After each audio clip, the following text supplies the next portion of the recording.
Pregovarački odbori vlade i sindikata državnih službenika i namještenika danas su održali drugi krug pregovora. Najprije treba reći da se i taj drugi krug kao i prvi odvijao zbilja u atmosferi razumijevanja, odgovornosti, konstruktivnosti s jedne i s druge strane i da je u takvoj atmosferi bilo moguće razgovarati, dogovarati, pregovarati u ovoj fazi o pregovaračkom okviru za novi kolektivni ugovor za državne službenike i namještenike. Vlada je predložila tekst novog kolektivnog ugovora, budući da sadašnji kolektivni ugovor istječe 31. srpnja uz 3 mjeseca produžene primjene krajem listopada. Želja nam je u tom vremenu do isteka ovog kolektivnog ugovora ispregovarati novi kolektivni ugovor. Ono što smo mi predložili je kolektivni ugovor u kojem bi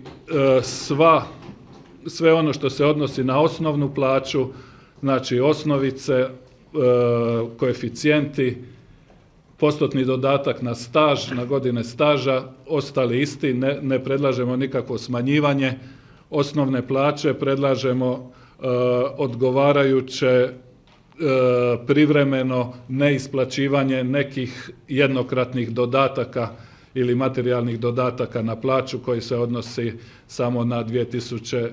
i 2013. godinu, kao što znate odnosi se na božićnicu, regres, jubilarne nagrade. Ono što je danas dogovoreno je da nastavljamo raditi na osnovnome tekstu novog kolektivnog ugovora koji bi vrijedio za naredne 4 godine. U tom osnovnom tekstu u odnosu na sadašnji tekst kolektivnog ugovora naročitu pozornost ćemo posvetiti uređivanju članka koji govori o naknadama za prijevoz. Formirali smo posebnu radnu skupinu koja bi do ponedjeljka trebala izaći sa zajedničkim prijedlogom kako na najbolji način regulirati, sustavno, cjelovito regulirati u osnovnom kolektivnom ugovoru, tom 4-godišnjem kolektivnom ugovoru novom, kako regulirati naknadu za prijevoz. I također smo se dogovorili da sve ono što je privremeni izuzetak, sve ono što se može dogovoriti kao jednokratna ili jednogodišnja neisplata određenih 4-godišnjih prava, da se uredi u posebnom aneksu dodatku kolektivnom ugovoru.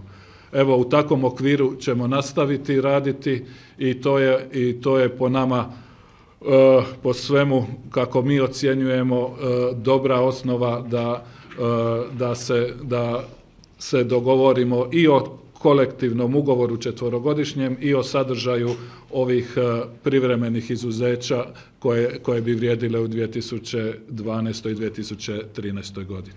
Očekuju nas intenzivni pregovori radne grupe s jedne strane vladine, a s druge strane predstavnika sindikata oko članka koji regulira javni prijevoz i ja se nadam da ćemo postići zajednički dogovor. Dakle, svima nam je cilj reguliranje tog prijevoza, svima nam je cilj da se uštede naprave na tom području. Također, aneksom ćemo temeljem kolektivnog ugovora riješiti pitanje božićnica ove godine i sljedeće godine i regresa.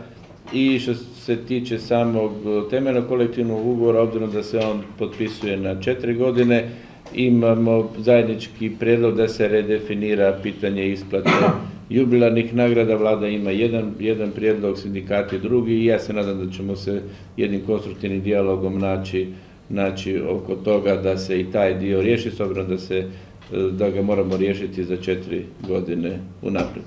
Vrlo konstruktivna diskusija, svi uvažavamo onaj problem koji imamo, a to je da imamo 21 milijardu i 600 milijuna kuna, da moramo napraviti uštede i da moramo svi zajednički podmetnuti leđa.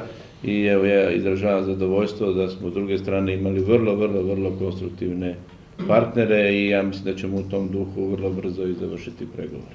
Pa evo, što se tiče sindikalne strane, ja bih želio naglasiti prije svega činjenicu s obzirom na pregovore koji su vođeni i sa kolegama iz javnih službi, da se ne bi stekao danas krivi dojam i da bismo eventualno poslali krivu poruku. Dakle, mi danas nismo ništa dogovorili. Mi samo kroz razgovore koje smo vodili pokušamo doći do nečega što se zove jedna platforma koju moramo ponuditi našim tijelima na krajnje usvajanje, odnosno verifikaciju.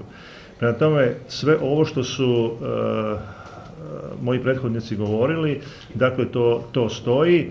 Ono što je važno naglasiti je činjenica da smo mi predlagali zapravo da se postojeći kolektivni ugovor, rok njegovog važenja, dakle koji ističe 31. srpnja, idemo na rok važenja od 4 godine, s tim što je Vlada imala kontraprijedlog da se produži njegova valjanost do valjanosti temeljnog kolektivnog ugovora za javne službe. Prema tome, u tom dijelu, dakle, taj dio će ići na period od 4 godine i sve ovo što se u međuvremenu dogovori, dakle, svi ovi prijedlozi koji bi išli zatim da se ne izvrši isplata određenih prava u 2012. i 2013. godini, dakle da bude dio posebnog sporazuma, a ne dio kolektivnog ugovora. Mislim da je to za nas važno iz jednostavnog razloga što se radi o privremenom ukidanju, i to posebno naglašavam, dakle privremenoj neisplati određenih prava o kojima će se razgovarati, i to je važno isto tako naglasiti, o kojima će se razgovarati u vremenima kad procijene jedna i druga strana da su stvoreni uvjeti za to. Kažemo, dakle, materijalna prava koja su zapisana temeljnim kolektivnim ugovorom se ne ukidaju, nego dogovaramo da ove godine i sljedeće godine nemamo dostatnih financijskih sredstava da ta materijalna prava isplatimo, ali ćemo se dogovarati za isplatu u buduće i to je onaj cilj koji imamo svi zajednički i ja se nadam da ćemo se dogovoriti. To rekao je na pregovaračkom odboru i ovdje to želim posebno naglasiti. Znači, sve ovo što se eventualno u ponedjeljak dogovori, to je nekakva platforma s kojom mi moramo ići na naša tijela. Prema tome, mi moramo kao čelni ljudi pregovaračkog odbora sindikata državnih službi dobiti i verifikaciju. Dakle, ja kao predsjednik jednog sindikata moram dobiti od svoga tijela suglasnost, znači da se to potpiše. Prema tome, molim vas za razumijevanje, to je normalna procedura, znači da od trenutka kad se stvori ta platforma sa kojom, kad procijeni jedna i druga strana da je to, onda idemo na tijela. Teško je sad reći datum, ali mislim da ćemo nakon ponedjeljka biti malo pametniji, odnosno puno jasnije. Da mi u pregovorima možda i oko nekih stvari imamo različite stajališta, ali ih nastojimo kroz sastanke pregovaračkog odbora usuglasiti kako bi prema poslodavcu bili jedinstvenog stava. Pa i činjenica, evo, da smo formirali ovaj pregovarački odbor, zapravo, da tako kažem, radnu skupinu koja će pokušati formulirati ovaj prijevoz na način koji bi bio prihvatljiv svima, evo, ide upravo u prilog tome da formiramo jedinstveni stav prema Vladi. Bilo dobro da sada govorimo šta je sporno, šta nije sporno. Budući da smo u pregovaračkom procesu, mislim da nije dobro da sada kažemo šta je sporno, šta nije sporno. Dakle, mi smo danas naglasili one stvari koje mi kao sindikati smatramo da su za nas važni. Ponudili smo alternativu u prijedlogu koji je dostavila Vlada. Vlada je dakle prihvatila naš prijedlog da formiranjem ove radne skupine pokušamo doći do zajedničkog prijedloga.